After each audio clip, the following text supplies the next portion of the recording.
അങ്ങനെ ഇത്തവണത്തെ അവധിയും കഴിഞ്ഞു. നാട്ടിൽ നിന്നും പ്രവാസത്തിലേക്ക് തിരിച്ചു വീണ്ടും ഞാൻ വിമാനത്തിൽ കയറി. ഭാഗ്യത്തിന് ജനാലയ്ക്കടുത്തുള്ള ഇരിപ്പിടവും കിട്ടി. പിന്നെ മൊബൈൽ ഫോണും തുറന്ന് ചെറിയൊരു അയവിറക്കൽ. ഇന്നെന്തായാലും കുറച്ച് കാഴ്ചകൾ പകർത്തണം. വിമാനം നീങ്ങിത്തുടങ്ങി.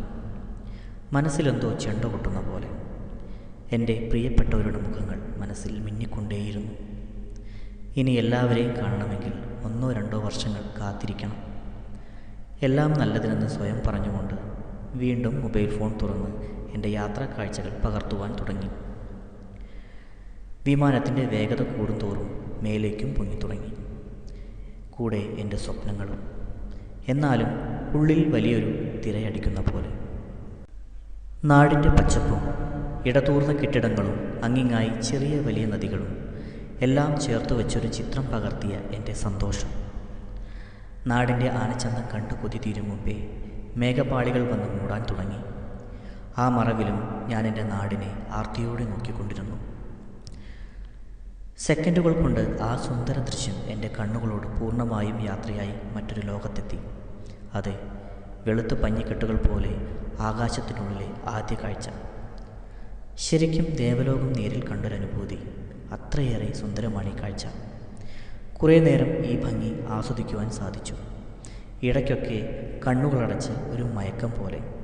പക്ഷേ ഉറങ്ങാൻ പൂർണ്ണമായും കഴിയാതെ വീണ്ടും പുറത്തേക്ക് കണ്ണുകൾ ശാന്തമായി പരതിക്കൊണ്ടിരുന്നു. പോകെ പോകെ ദൃശ്യങ്ങൾക്ക് മാറ്റം വന്നു തുടങ്ങി. നീലച്ചായം മറിഞ്ഞു വീണ പോലുള്ള അറബിക്കടലിൻ്റെ നേരെ മുകളിലാണ് ഞാനിപ്പോൾ. എന്തോ ഒട്ടും സുഖം തോന്നാത്തൊരവസ്ഥ. ആ ഘട്ടവും കഴിഞ്ഞു. ഒട്ടും വ്യക്തമല്ലാതെയാണെങ്കിലും കാണാം മരുഭൂമി കാഴ്ചകൾ. അതെ, എൻ്റെ ലക്ഷ്യത്തിലെത്താൻ ഇനി അധികം ദൂരമില്ല. വെള്ള പേപ്പറിൽ കറുത്ത വരയിട്ട പോലെ റോഡുകളോടുകൂടിയ മരുഭൂമി കാഴ്ചകൾ. അല്പദൂരം കഴിഞ്ഞ് തീപ്പെട്ടി കൂടാരങ്ങൾ അടുക്കി വെച്ച പോലെ കെട്ടിടങ്ങളും പിന്നെ വ്യക്തമായ ഒത്തിരി റോഡുകളും. അറബി നാടിൻ്റെ അഴക് കൗതുകത്തോടെയല്ലാതെ എങ്ങനെ നോക്കിക്കൊണ്ടിരിക്കാൻ സാധിക്കും? പക്ഷേ ആ കൊതിയും തീരും മുമ്പേ ഈ യാത്രയ്ക്കുള്ള തിരശീല വീഴാറായെന്നുള്ള സൂചനകൾ കിട്ടിത്തുടങ്ങി.